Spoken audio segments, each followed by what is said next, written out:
Namaste and welcome back to the Pi Podcast. 12 myths and misconceptions of IELTS. People having misconceptions about maintaining British English or American English. We actually, interestingly, changed our spellings some point around 300 years ago.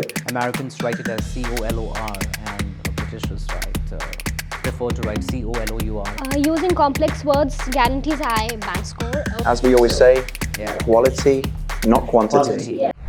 Namaste and welcome back to the Pi Podcast. I'm joined again by Rishi and Oshin, who are our expert IELTS trainers. And today we're going to talk about the 12 myths and misconceptions of IELTS.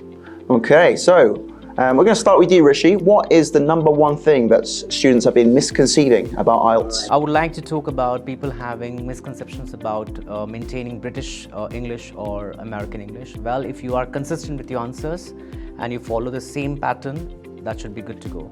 Mm-hmm. Yeah. I mean, there is not much difference between British English and American English. It's just minor spellings. Minor spellings. And pronunciation, of course, can vary quite a lot between the two accents. But yeah, I think it's right. I mean, you've got to be consistent. So yes, if you're going to be spelling things with a Z at the end, make sure that all your I's words ends with a Z instead of an S. Obviously, as a Brit, I'd prefer if you spelt it with an S. Yeah, we actually, interestingly, changed our spellings some point around 300 years ago. We just didn't give the Americans the memo, and they've been spelling it the easy way, and we've been spelling it the complicated way because we don't like to make things easy for ourselves in England. For instance, I would say spelling of color. Americans write it as C-O-L-O-R and Britishers prefer to write C-O-L-O-U-R, and same is followed across Asian countries as well. Absolutely. So if you maintain this consistency, you're very well to go. Yeah, so you're more than welcome to spell it with O-R or O-U-R, absolutely. This is a debate I've had with many of my British friends as well, trying to correct me on spellings, because the Word will always correct it to American spelling, even no matter how many times I tell Word, English, British English, and it's like, I think you mean American English. Bill Gates, I think he's trying to take over the world, trying to take over the English language a little bit there. But even some words are different as well. You know, we say aubergine, and they say eggplant in America. Yeah. What do you call it in India?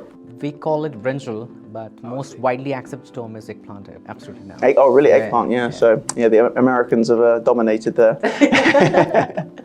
Even the other words, like aluminum, they say aluminum, whereas we say aluminium, that's aluminium. Right. We say the same, But actually, traditionally, it was aluminum. The Brits just added an I somewhere in there at one point, and again, didn't give the Americans the memo. The benefit of doubt for one word. Absolutely. So whether you're speaking in British English, American English, as long as it's English, absolutely fine. Excellent. Oshin, what's number two? Using complex words guarantees high band score, which I do not personally agree with. I believe as far as the student is able to write well and he's able to speak the correct form of English, it is not mandatory to use complex words. But yeah, if the student can manage doing that, there's nothing like that. And there are students who happen to use a lot of complex words in English, but without actually realizing how to use them. Absolutely. So I believe that's going to be one factor that is going to reduce their band scores. So if you do it in the correct way, or just let it be. There is a danger of students trying to be too salubrious. Yes. That's another word for intelligent, by the way. But yeah, don't try and show off when you don't have the skills to back it up, you know? Yeah, absolutely. But that's it. I mean, communication at its core is about communication and imparting what's in your head to another person's head. And this isn't the most academic sort of conversation you're going to be having in IELTS. It's a regular one-to-one conversation. Yes, absolutely. Also quite in-depth. You can have a very in-depth and strong connection with somebody without using fancy words. It's all about the way you use the words you do know, isn't it? Yes. Absolutely. So that's a very good misconception. I'm glad we cleared that one up. Rishi, moving on to number 3. Well, it says speaking more leads to a higher speaking score. Well, it's the biggest misconception. Like, we've come across some students who say that we've spoken at a length for 22 minutes and we were still given 5 bands. Why is it so? Well, it's not about how many words have you spoken over there, what was the content being spoken, that matters a lot, because I should be able to comprehend, and what you have been speaking, that should have an intonation part to it, because speaking fancy words, again, consistency is a problem.